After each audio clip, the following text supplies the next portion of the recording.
Bueno, muy buenas tardes. La editorial Aula de Humanidades va a presentar su colección de mini cuento acá en un lugar muy especial, que es una librería, en este caso la librería del Fondo de Cultura Económica en el Centro Cultural Gabriel García Márquez. Tenemos en la editorial, pues primero una intención de honrar a los lectores, honrar a los escritores también, que muchas veces el escritor es un poco el desecho de la operación de la publicación. Y entonces nos ocupamos un poco más del lector, lo acompañamos muchas veces de manera muy cercana para poder tener estos libros, digamos que efectivamente ustedes van a encontrar con mucho detalle, como tratamiento de la edición, tratamiento de la copiedición, tratamiento de la corrección de estilo, la diagramación, el color. Bueno, hay muchos factores que se tienen en cuenta. Principalmente nosotros publicamos en filosofía, pedagogía, literatura, principalmente. Y especialmente en literatura tenemos cuento, novela, poesía. Pero resulta que se coló, de hace un tiempo para acá, se coló un género que no se deja clasificar. Violeta Rojo lo llama, al minicuento lo llama desgenerado, porque no se le ha puesto un género, pero ya el señor Cutillas en España piensa que se trata de un cuarto género. ¿Por qué otro género? ¿Qué es lo que tiene el minicuento que no tiene la novela, que no tiene la poesía, que no tiene el cuento? Digamos que en primera instancia, pues habría que plantear que hay muchas palabras para nombrar esta experiencia de escritura. Aquí en Colombia empezamos a llamarla minicuento, porque Edmundo Valadez en México hacía una revista que se llamaba La Revista del Cuento, se llama todavía La Revista del Cuento, claro que Edmundo Valadez ya murió, pero se continúa la Revista del Cuento. Y él tenía una convocatoria permanente de minicuento.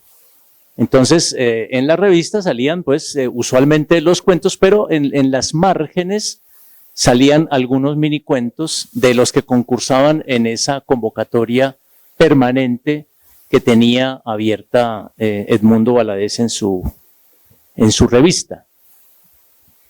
Digo yo que se ha colado este tema, pero en realidad no es un tema nuevo. Cuando uno escucha, por ejemplo, la idea de Chuang Tzu se despertó, soñó que era una mariposa. Cuando se despertó no sabía si era una mariposa que soñaba que era Chuang Tzu o era Chuang Tzu que soñaba que era una mariposa. Es decir, ya ese relato, que puede tener tranquilamente 2 millones, casi 3 milenios, ese relato ya tiene la estructura de lo que llamamos un minicuento.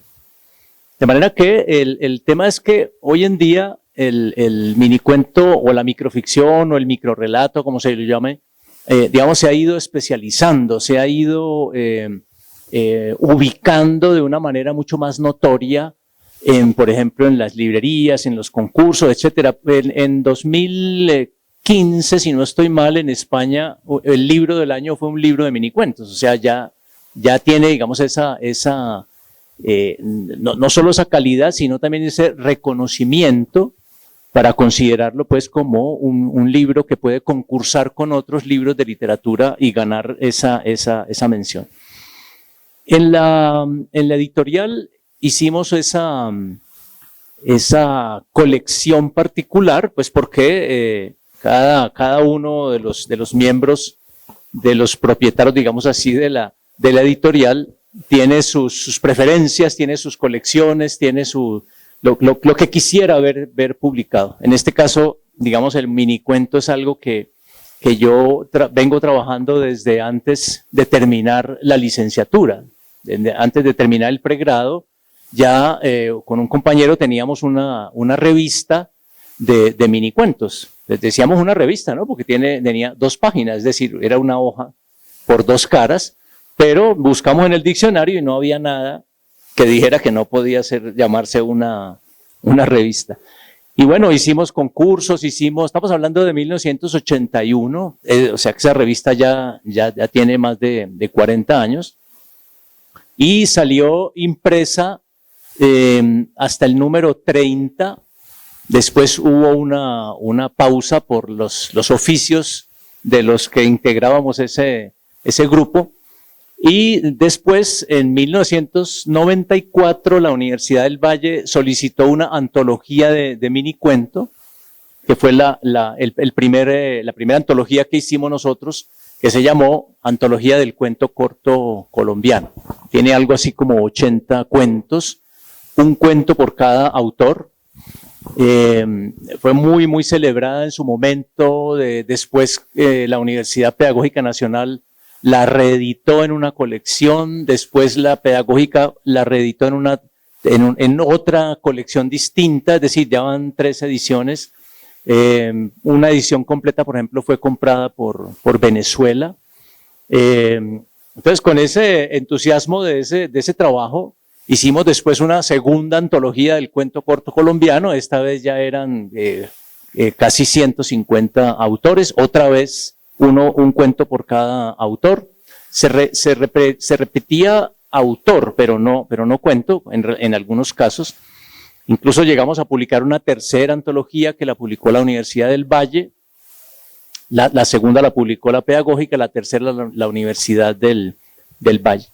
Entonces, volviendo un poquito atrás, después de la primera antología, empezamos a sacar otra vez el Equoreo, se llamaba la revista. Empezamos a sacarlo de nuevo impreso, pero pues ya era en la era digital, ya era una cosa muy distinta. Es decir, la primera la hicimos a máquina de escribir, pegando las imágenes y después haciendo, digamos, la composición para la impresión en offset. Bueno, es una cosa bastante dispendiosa, pero claro, ya después esto lo tomó la tecnología digital, y bueno, esto ya empezó a hacerse de una manera muy distinta.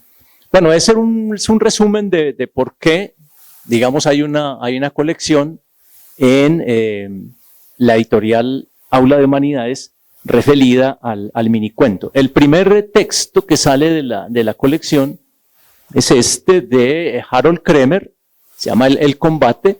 Es él era o es el que trabajaba conmigo en estos asuntos de las antologías, de la revista, etcétera. En este momento, por ejemplo, Panamericana le ha pedido una compilación de todos sus cuentos para publicarla. En algún momento estuvo con nosotros trabajando Henry Fisher, que publica este libro de minicuentos que se llama Fe de Ratas.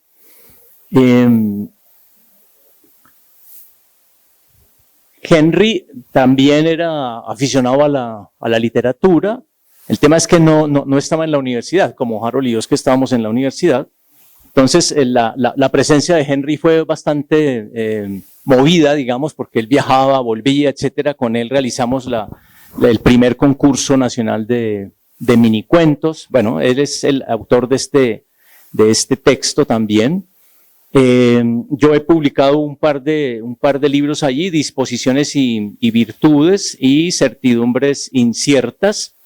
También está La mujer es una ficción de Guillermo Velázquez Forero. Este es un autor de Santander. También tenemos una antología, una selección de textos de Suenan Timbres, ¿sí?, de Luis Vidales. Es tal vez el creador del relato corto en Colombia. Estamos hablando de un libro. El libro Suenan Timbres es un libro de 1926. ¿Ya? Los primeros relatos que tienen esa característica del minicuento y esa autonomía, porque era fácil encontrar cuentos, digamos, como viñetas entre varios cuentos. Hay esos, por ejemplo, a principios del siglo, como en 1905, a principios del siglo pasado, había un autor que publicaba cuentos largos y entre un cuento y otro ponía una pequeña historia. O sea, no le daba el estatuto de algo tan importante como un minicuento, no, sino que sencillamente era una viñetica. Pero ahorita con Vidales ya tenemos la idea de un libro escrito exclusivamente pensando en esa estructura del minicuento. La última entrega que hemos hecho es una antología que en español se llama Universos Menudos. Es una antología de microrrelatos en español. ¿Por qué digo en español? Porque resulta que Francisca Noguerol, que es una investigadora española, fue convocada por el Instituto Cervantes para hacer una antología de cuentos cortos, de minicuentos, de microficciones, que recogiera autores de todos los países de habla hispana. Pero eso era para ser traducido al portugués, porque el Instituto Cervantes, digamos, opera en los países que no hablan español para fomentar el estudio del español, las publicaciones en español. Entonces, este libro se lanzó el año pasado, a finales del año pasado, en portugués. Por ejemplo, yo tuve la oportunidad de ser invitado a Sao Paulo a hacer el lanzamiento del libro. Pero pues una vez producido y teniendo los textos en español, pues era obvio que también se hiciera en español, pero resulta que esa obviedad no contaba con todas las condiciones de posibilidad. Por ejemplo, había que pedir permiso al Instituto Cervantes. ¿Por qué? Porque el Instituto Cervantes pagó los trabajos que se publicaron, entonces había que consultar con ellos. Y después consultar también con los escritores. Afortunadamente, tanto el Instituto Cervantes como los escritores dieron su aquiescencia y entonces se pudo publicar el libro. Es muy reciente esta publicación. Bueno, he dejado para lo último, para mencionar en último lugar mejor, el libro Días de Arena. Es el último libro publicado, digamos, de un autor, lo tenemos aquí con nosotros, es Luis Ignacio Muñoz. Vamos a conversar un poco con él, vamos a pedirle que nos lea unos cuentos. Yo leo su biografía y pasamos a Luis. Nacido en Nemocón, Colombia, egresado del Taller de Escritores Universidad Central Bogotá. Dicta talleres de creación literaria, libros publicados: Reloj de Aire, 2006, Cuentos para Rato, 2014, Inocencia de la Noche, 2015. Varios de sus minificciones y microcuentos han aparecido en revistas y publicaciones internacionales como Brevilla, Piedra y Nido, Letras de Chile, Alquimia Literaria y en la revista Litoral de España. Penumbria, Nocturnario y Monolito de México, La Esquina Delirante del Espectador, Plesiosaurio de Perú, algunos microcuentos en las antologías Bestiarios, Brevirius, Quark Ediciones, Un Beat de Terror, Microficciones Andinas, Campanadas, Atmósferas Insólitas, Brevestiario, Nautilus, Insectos en la Microficción, Estelas en Alta Mar y Antología Hispanoamericana de Microficción. Premio Departamental de Narrativas 2016, Premio Cundinamarca es la Nación 2020 y finalista en el Concurso Nacional de Minicuento Rodrigo Díaz Cañera 2021. En 2023 participó en el 6º Encuentro Internacional de Microficción, Feria Internacional del Libro de Santa Cruz de la Sierra, Bolivia. Bueno, Luis, primera pregunta. Yo sé que este libro tiene que ver con la pandemia. Cuéntanos un poquito ese origen del libro en relación con la pandemia a la que nos vimos abocados por el fenómeno del COVID-19. Sí, muy buenas tardes. Sí, Días de Arena, bueno, algunos de los textos nacieron un poquito antes de la pandemia y creo que unos 3, 4 textos se habían publicado por fuera. Y luego, bueno, incluso en la versión digital de Cuoreo se publicó La Noche del Pez en una edición especial que sacaron de lectores de la revista. Eso fue la número 209, si no estoy mal. En la pandemia me dedico un poco más a escribir, a tomar talleres, a aprovechar todo lo que en ese momento se proporcionaba y también a revisar trabajos que tenía guardados y también a escribir. En ese momento le dediqué mucho tiempo a la minificción, bueno, al minicuento, microrrelato. Y produje una cantidad, bueno, más o menos aceptable. Estoy como en ese proceso ahorita de revisión, de los cuales salió, en algún momento definí que iba a ser Días de Arena una serie de esos textos y algunos también se han publicado por fuera, habían participado en convocatorias. Y nace Días de Arena ya como un trabajo definido. Lleva el título de uno de los textos que también participó en alguna convocatoria hace un tiempo.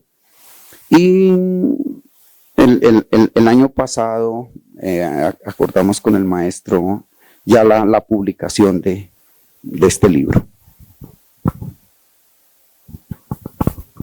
Bueno, no fue fácil de convencer a este hombre para esa publicación porque es bastante, corrige, digamos, con mucho énfasis, entonces está un poco temeroso de que si el texto ya está, yo le dije, pues, conversemos, porque lo que nosotros hemos estilado siempre en relación con esto es como poner en contacto con otras personas que también les gusta escribir, leer minicuentos, como someter a la lectura de ellos los relatos. Entonces le dije, pues, hagamos eso, sometámoslos a los demás, pero en un libro, ¿sí? No, pero, no, sí, o sea, el tema es que el soltar esos cuentos, ¿sí? Ya, después, una vez impresos, empiezan a leer y empiezan a encontrar, ay, hubiera yo puesto esta palabra, hubiera puesto esta puntuación, no hubiera puesto este final, pero no importa porque cuando ya están publicados, digamos, ya es otra cosa, ¿sí? Ya no es de uno, ya es del lector. Y uno se pone a trabajar en otra cosa que creo que es lo que estás haciendo ahora. Es verdad, he estado trabajando ya con otros proyectos. Justamente a comienzos de este año me publicaron una edición virtual de otro libro que no lo he terminado porque son también 100 bueno, esos son minicuentos, son inferiores a 50 palabras casi todos, pero el libro virtual que publicaron tiene 45 textos, de manera que el libro sigue en elaboración. Como decía la escritora Lauren Mendinueta, publicarlo no es terminarlo. Sí, entonces estoy trabajando varios proyecticos por ahí porque sí, la pandemia me permitió escribir una buena cantidad de textos y estoy en ese proceso de mirar qué sirve y qué fue solo ejercicio de creación. Bueno, hay una condición de esta colección y es que hasta ahora han salido puros hombres y resulta que sabemos que hay mujeres que escriben muy bien. Tal vez el mejor escritor de minicuentos es una mujer que se llama Ana María Shua, ¿sí? Es una cosa espectacular, espectacular. De manera que ahorita ya hay en ciernes un libro, el Rayo Generoso se llama, de una escritora caleña, ya viene en camino ese libro, y también hay una curiosidad aquí, este texto se llama Minificciones sobre Don Quijote, fíjense que no tienen la misma estructura de los otros cuentos, pero forma parte de esa colección. Esta es una publicación especial porque, digamos, no se comercializa. No se comercializa porque pues, no tenemos permiso de los autores.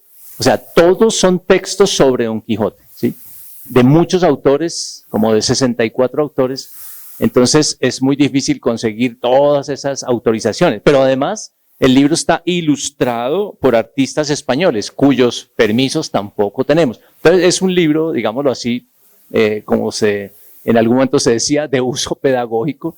Y lo que hacemos es que lo obsequiamos, digamos, a las personas que les interesa el tema de la microficción. Entonces ya tendremos, Luis, a nuestro lado tendremos a una Lucifayola Tello, a una mujer en la colección de minicuento. Qué bueno.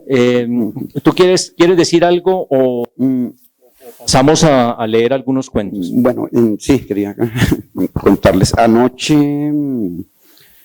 vía Facebook conversaba con una escritora de Bolivia, Eliana Sosa, ella también escribe este tipo de narrativa y entonces miraba la fotografía, el fanzine de la publicidad y me decía, pero publican solo colombianos.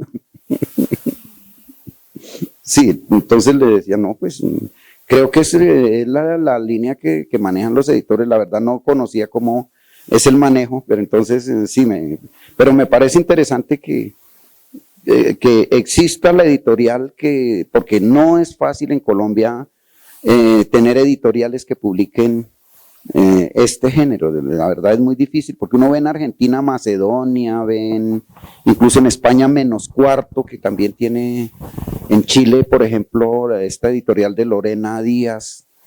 Lo de Argentina me parece un poco marginal, es decir, no es una gran editorial, ¿no? Pero efectivamente sí, publica muchísimos textos. Lo de España sí son grandes sellos los que están publicando microficción. Bueno, ¿quieres leer un cuento? Listo. ¿Y nos cuentas la historia del cuento? Bueno.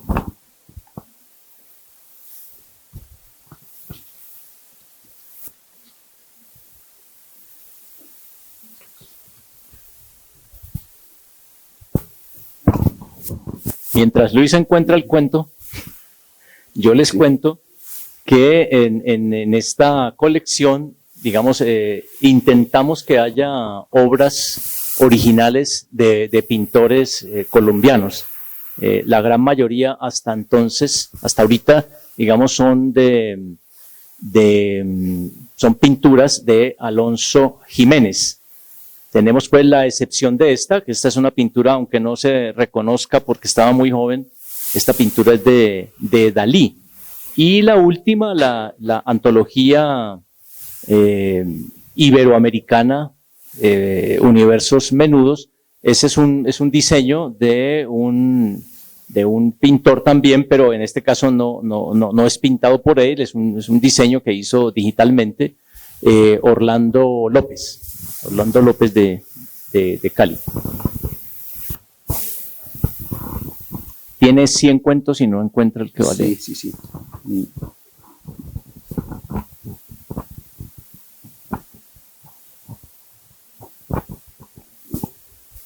Sí, justamente en este momento sí.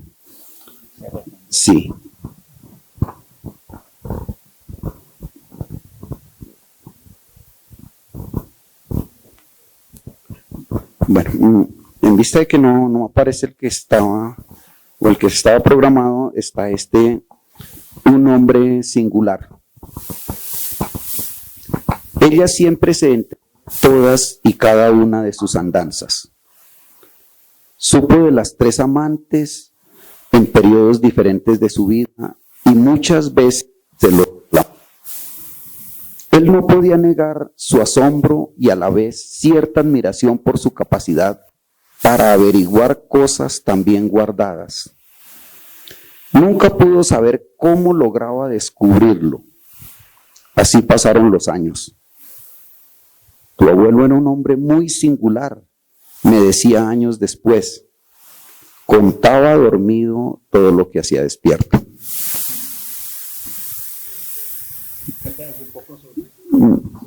Sobre ese relato. Bueno, en realidad el personaje de este cuento era mi abuelo Manuel Muñoz, porque mi abuela conoció muchas cosas que él le ocultó siempre debido a ese problema. Él lo tenía, sí, claro, dormido, sí. Sí, entonces a mí me hablaron tanto del abuelo, cuando él murió yo era muy pequeño y no lo conocí, pero siempre hablaban en la zona de Nemocón, en el campo. Él era un campesino de estos jornaleros por allá y la gente lo recordaba mucho, y entonces me contaban cosas de él, y alguna vez dije tengo que escribir algo sobre el abuelo, y con el paso de los años encontré esta historia, recordando cosas que precisamente la familia contaba de él. Creo que ninguno heredamos esto. Bueno, escoge otro cuentico.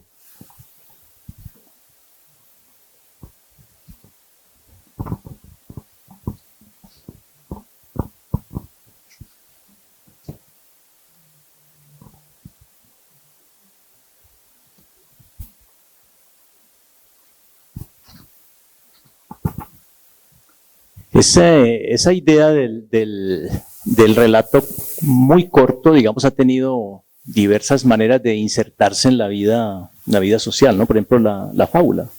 La fábula es un mini cuento, es un cuento corto, es una microficción.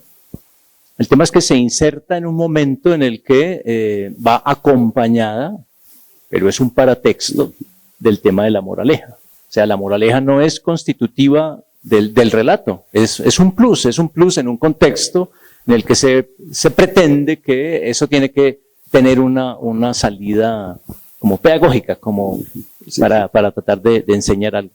Pero por ejemplo las fábulas modernas no tienen moraleja, o incluso por allá en el caso de Perrault, por ejemplo, las fábulas tienen varias moralejas. Se ironiza ya mucho sobre el valor de la moraleja, y entonces se queda, digamos, ya al final, por ejemplo, siglo XX, Guillermo Cabrera Infante, por ejemplo, son fábulas, digamos que entre otras pues toman como las fábulas antiguas para hacer mofa un poco de eso, burla un poco de eso, y ya son fábulas sin moraleja. Pero bueno, el relato corto es de toda la historia de la humanidad. Esto se llama Un gato en la lavadora. Todavía me parece oírlo ronronear y restregarme su lomo. Después se reclinó en la comodidad del recipiente mientras las aspas lo hacían girar. Cuando la lavadora se detuvo, me acerqué para sacarlo con cuidado. Limpio, oloroso a fragancia de detergente. Me miraba con ojos de complacencia. No me gusta bañar gatos. Fue por la cochinada que hizo. Debo hacerle caso a mamá cuando ensucia la casa. Ahora me queda la segunda parte de mi labor: plancharlo para que vuelva a la normalidad. Muy bien. Hay una mujer que vivió en 3 siglos. Nació en el 1899, vivió todo el siglo XX y murió en 2001. Mariana Frank, que fue traductora de literatura del español al alemán, porque ella vino huyendo, digamos, de los nazis, vino para América y se quedó en México. Tiene un relato hermoso, dice más o menos así como que un caracol deseaba volverse águila Salió de la concha, intentó volar muchas veces, pero no pudo. Entonces se regresó a la concha, pero ya no cabía porque habían comenzado a crecerle las alas. Sí, sí. Bueno, ese mundo de la microficción, del minicuento, es gigantesco. Nosotros tenemos un blog, porque la revista ya pasó como les contaba, de lo impreso a lo digital, y en el blog ya tenemos más de 2.500 cuentos publicados, es decir, es un universo muy, muy, muy interesante. ¿Quieres leer otro? Sí, insisto en el que iba a leer al comienzo, porque ese tiene bastante historia, ese microtexto. Bueno, aparece y desaparece, es un texto fantasma. El libro de arena de Borges. Sí.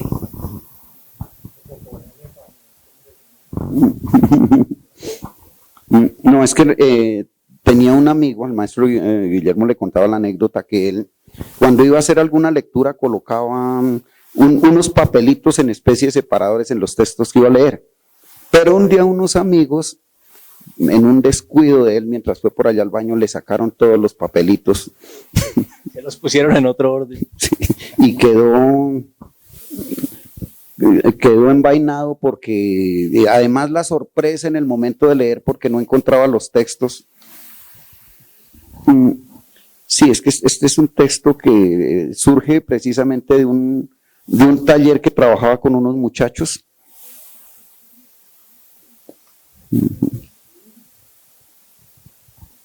¿Y ese que se llama Índice es escrito por ti también, o? En el libro, esa parte que se llama Índice. Índice no lo encontré.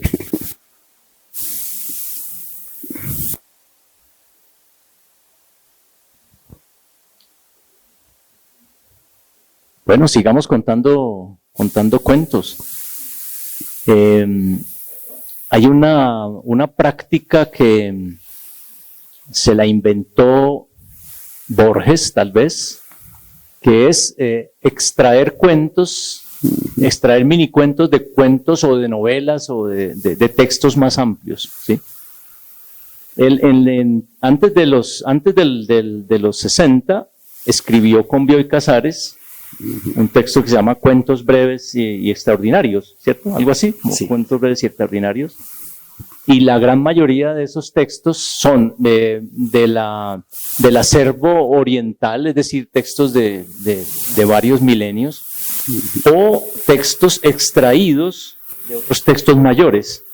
Después Edmundo Valadez hizo lo mismo, después Raúl Brasca y Chitarroni en Argentina hacen exactamente la misma operación. Es algo que tiene enfrentados a los españoles, a los europeos en general, pero particularmente a los españoles, pues porque son los que escriben en español, a los españoles y a los latinoamericanos. O sea, los latinoamericanos hacemos esas extracciones de relatos.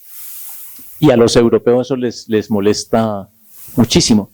Pero fíjense, por ejemplo, esto, en el Quijote hay el capítulo 50, creo, 50-51 de la primera parte, donde en la ínsula de Barataria, cuando Sancho es gobernador, le llega un problema, y es que han hecho en un puente, han puesto como una especie de aduana en la cual le preguntan a la persona que qué es lo que va a hacer al pasar el puente. Entonces, si la persona dice la verdad, entonces se lo deja pasar. Y si la persona miente, la ahorcan ahí en ese punto. Y entonces hay una persona que ha llegado ahí al puente y dice que él llegó a ser ahorcado en ese lugar. Entonces, ¿qué hacer? Si lo ahorcan si miente, pero él dijo la verdad.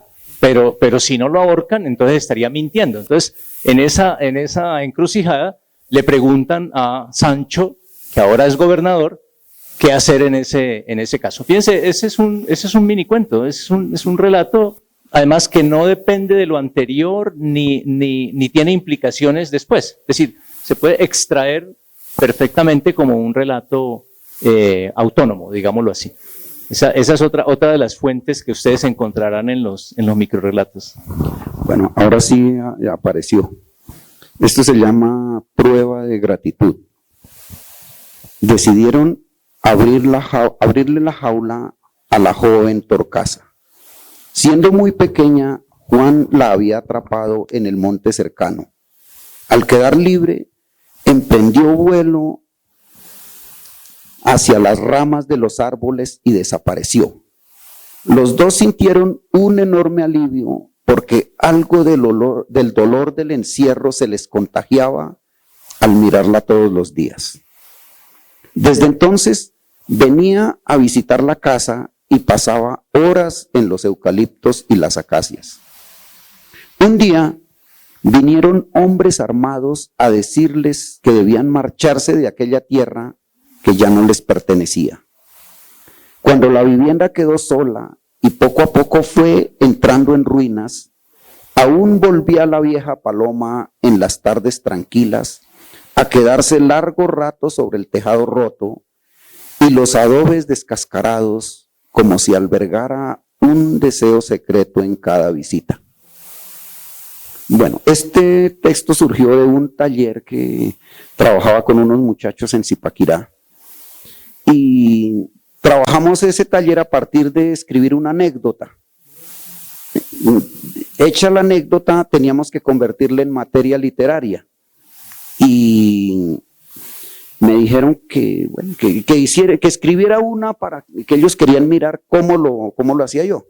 Entonces me acordé de esta historia, porque esta historia la vivieron unos amigos míos por allá en una montaña. No los desplazaron grupos armados, pero hubo como una ruptura de pareja y abandonaron esa casa, pero ellos eran los que tenían la paloma prisionera. Y un día decidieron liberarla porque veían la tristeza permanente de la palomita todos los días. Y a partir de ese día la paloma venía a cantar por las cercanías, como que los visitaba por allá en las ramas y bueno, un día se separan y se van. Entonces, para mostrarles a los muchachos cómo podíamos trascender la anécdota, entonces le coloqué que ellos no era por una separación o porque se habían ido, sino porque un grupo armado había venido y los había desplazado. Y quedó el cuento tal y como aparece acá. Bien, pasa a elegir otro cuento. Mientras tanto vamos contando historias. Hay por ejemplo, en la tradición taoísta también hay relatos de esta misma naturaleza. Por ejemplo, hay uno que se llama algo así como el gallo de madera. Pues hay un rey que es muy aficionado a las competiciones de gallos. Y por supuesto, pues él quiere tener el mejor gallo para poder ganarle a todo el mundo. Entonces él sabe que hay alguien en algún sitio de la China que prepara los mejores gallos para la pelea. Entonces lo manda a llamar y el tipo le cobra un dineral pues por el asunto. Y el tipo, pero no, ¿cómo me va a cobrar tan? No, pues si usted es el rey y además usted quiere tener el mejor gallo del mundo, pues págueme ese dinero. Bueno.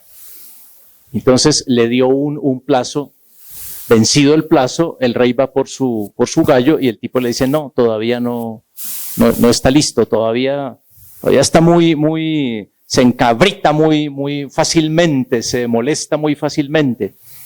Bueno, entonces, nuevo dinero, nuevo plazo, y así como 3-4 veces le aplaza el asunto. Entonces, cuando ya finalmente tiene el gallo preparado, entonces el rey, pues muy orgulloso, muy ufano, lo lleva a una pelea y lo pone y resulta que el otro gallo ni siquiera lo ve, pasa por el lado y no lo ve.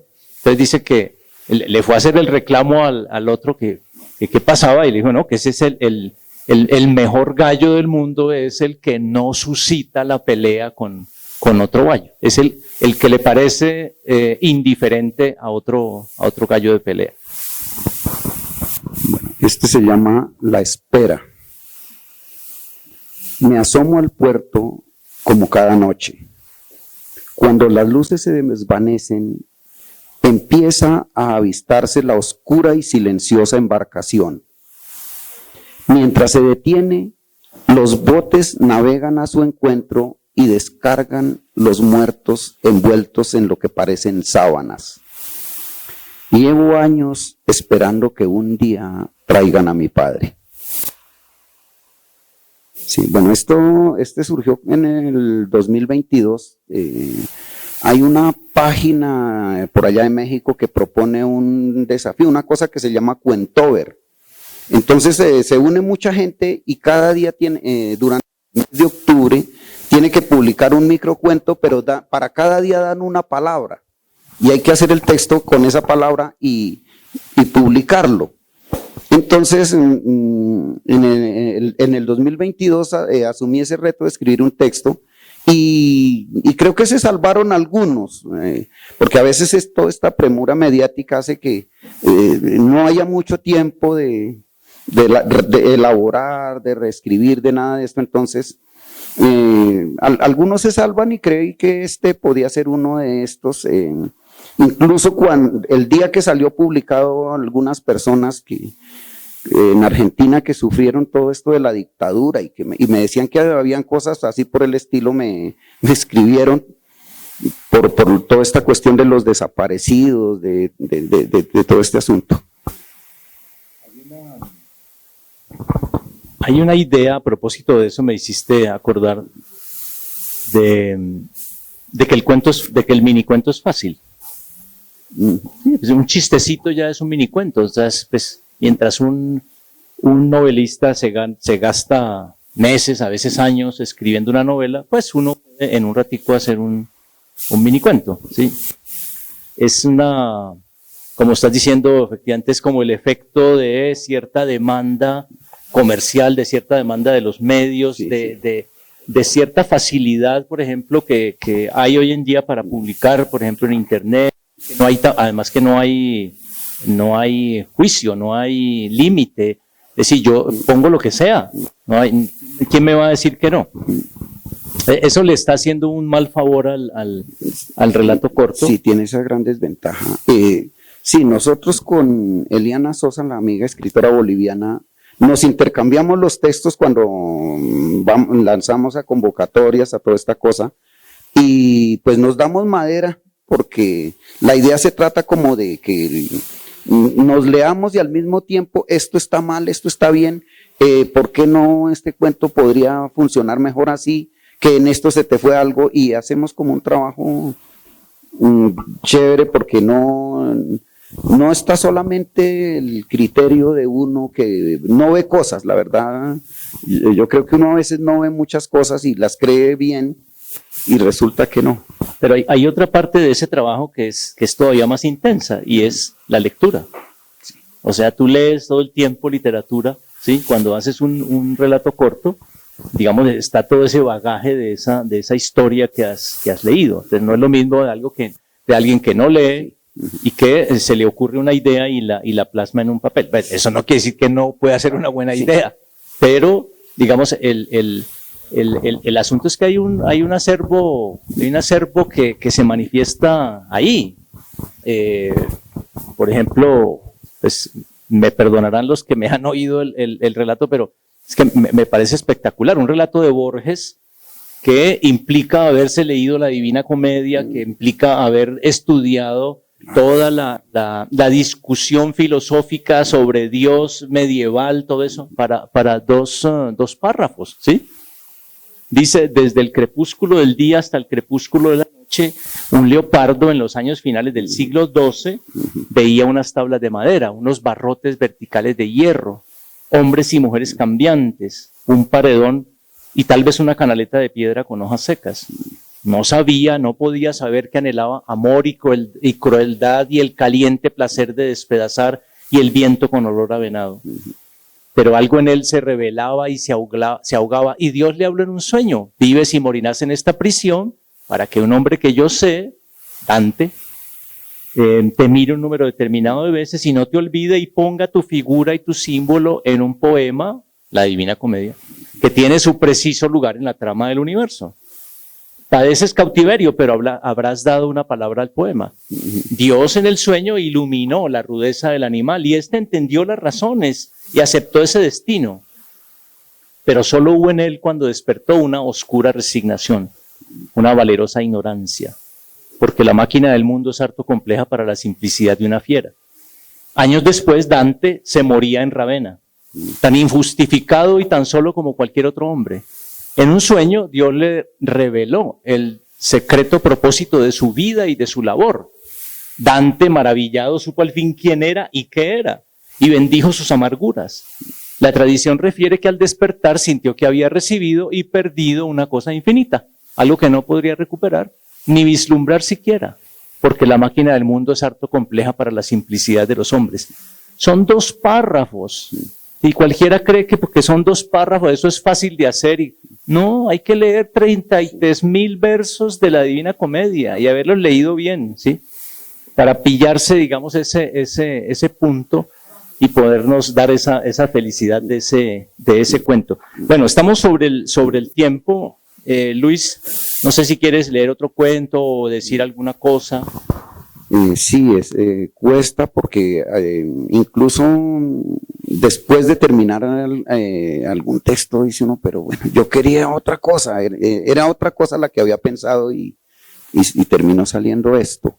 Sí, entonces incluso a veces salen varias versiones del mismo texto y hay que optar por la